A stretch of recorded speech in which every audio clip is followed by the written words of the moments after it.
It all started on a regular Tuesday, but I had no idea that by the end of the day, nothing would be regular again.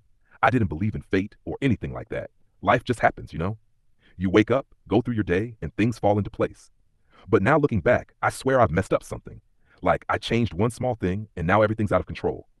I can't even explain it without feeling like I'm losing my mind. But if you want to hear about the day it all changed, here it goes.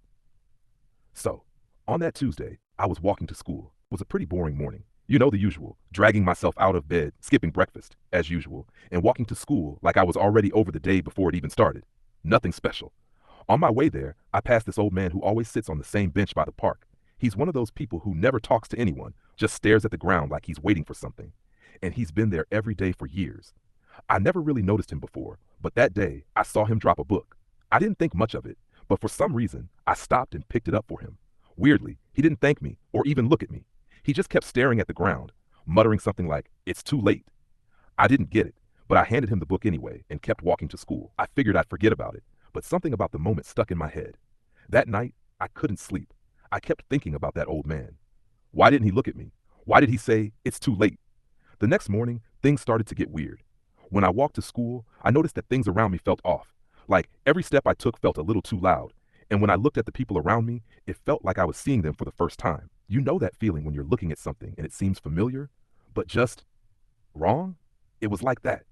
Everyone's faces were blurry for a split second. Even the air felt different, heavier, like something was about to happen. I tried to shake it off, but I couldn't ignore it.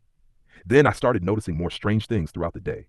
Small things at first, like the way the teacher's voice sounded off, the way my locker door felt too sticky when I opened it, the way my best friend was acting like we hadn't talked about something just the day before.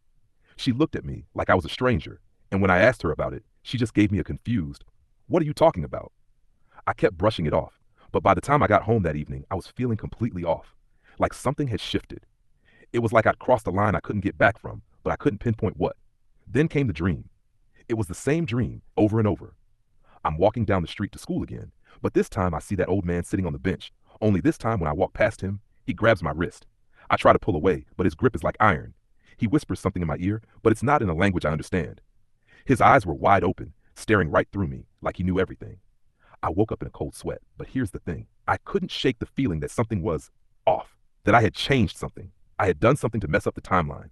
It didn't make sense. How could a small thing like helping that old man change anything? But the more I thought about it, the more I realized every little thing I did, even just picking up that book, had altered something. The butterfly effect, or whatever. And that's when it started to get bad. By the next day, everything was different. And I don't mean like small stuff, I mean everything. First, I noticed that the hallway at school was different. Like I swear the lockers were arranged differently.